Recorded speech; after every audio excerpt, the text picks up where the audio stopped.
Apple just announced the Apple Watch Series 7 and it's super innovative, creative, insane, a must-have. Absolutely not. If you have a working Series 4 later, you can just wait till next year. From a fitness perspective, let's look at what the Series 7 is giving us. Let me start off by saying I love the use of the Apple Watch. It has a lot of functionality beyond just fitness, and I've had one since the Series 4. Actually, to be honest, I haven't bought one since the Series 4 because none of the upgrades have been so drastic enough to spend any more of my money. The always-on display decreases the all-day battery life, and I've just found the pulse ox to be an unnecessary feature when you can just buy a cheap one on Amazon for when you actually need to use it.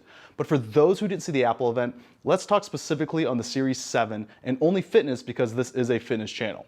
Spoiler, there wasn't much.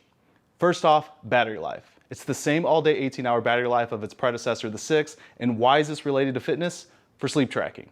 In my opinion, sleep tracking is by far the most important metric anyone should pay attention to. It's when our bodies recover, and keeping track of sleep debt is important for our overall physical and mental health. The toughest part of sleep tracking on the Apple Watch has been the need for battery life. Apple upgraded the fast charging from USB-A to USB-C for a 33% faster charge, boasting an incredible 8 minutes on the charger, equaling 8 hours of battery life for sleep tracking. This is a pretty decent upgrade and can relieve some of that constant battery life anxiety. What I would really love to see though is on-the-go charging, which is one of the best features of a large competitor of the Apple Watch, the Whoop strap.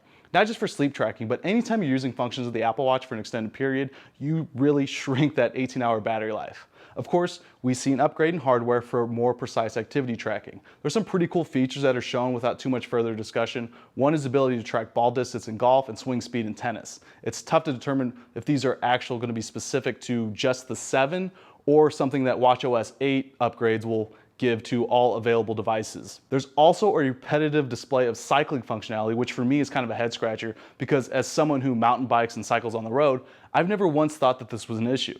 The 7 apparently has the ability for fall detection on a bike. I'm not quite sure I understand how the fall detection on a bike should be different than regular fall detection, unless there's some sort of motion capabilities that caught issues prior, but anyway, it's there if you need it.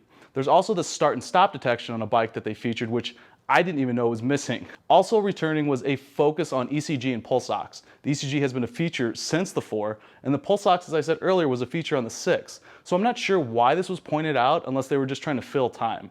Lastly, we can talk about some improved durability. The new Apple Watch is built on the most crack-resistant crystal screen on the market with IP6X certified dust resistance and water resistance up to 50 meters. I do love how Apple continues to improve the durability of the device as they want it to be used 24/7 in all activities and environments. I found that my 4 has taken quite a beating and continues to look decent at its age.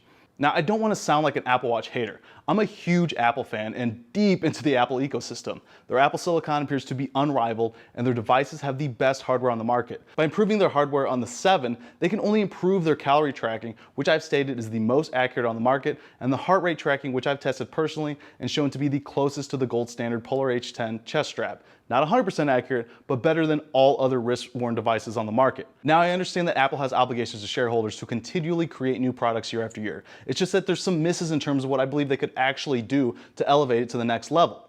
Improved user interface for metrics that matter more than move calories, which I believe is one of the most overrated metrics tracked besides steps. Activity detection so you don't have to manually start and stop exercises, and actual on-the-go charging that I stated earlier, so I'm not worried about using the device for both extended activity tracking and for sleep. Because I'm a review channel, I'm going to get my hands on the watch as it becomes available to do some further testing and reviewing. But if you're wondering if you should wait or just buy a cheaper earlier version like the 6 or before, I'd go cheaper. So hit that like, subscribe, follow, comment, and do what you got to do to show me some love if you like this one, and I'll see you in the next one.